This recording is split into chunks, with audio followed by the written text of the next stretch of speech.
পাকিস্তানের শিখ মন্দির, ঐতিহ্য ও ভাবধারা।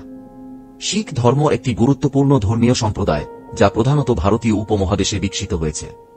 পাকিস্তান এই ধর্মের ঐতিহাসিক মূল কেন্দ্রগুলির একটি, যেখানে শিখ ধর্মের প্রতিষ্ঠাতা গুরু নানক দেবজি জন্মগ্রহণ করেছিলেন এবং বহু গুরুত্বপূর্ণ ধর্মীয় স্থান অবস্থিত।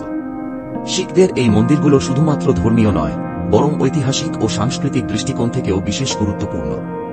শিখ ধর্মের মূল কেন্দ্র পাঞ্জাব। পাকিস্তানের পাঞ্জাব প্রদেশে বহু শিখ মন্দির বা গুরুদ্বার অবস্থিত। এর মধ্যে গুরুদ্বারা জন্মস্থান নানকানা সাহেব বিশেষভাবে গুরুত্বপূর্ণ।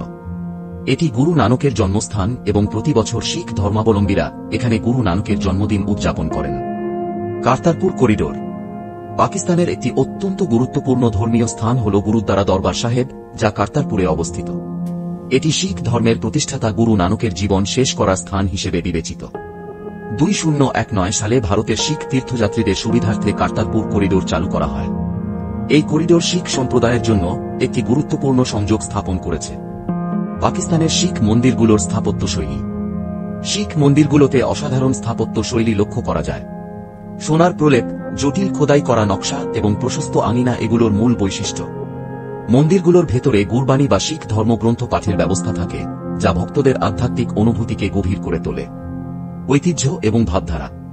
শিখ ধর্মের মন্দিরগুলো কেবলমাত্র উপাসনার স্থান নয়, এটি সহনশীলতা, মানবিকতা এবং ভ্রাতৃত্বের প্রতীক। পাকিস্তানে অবস্থিত এই মন্দিরগুলো ইতিহাসের গুরুত্বপূর্ণ অধ্যায়কে স্মরণ করিয়ে দেয় এবং ভারত ও পাকিস্তানের মধ্যে ধর্মীয় সংযোগের এক উজ্জ্বল উদাহরণ হিসেবে কাজ করে।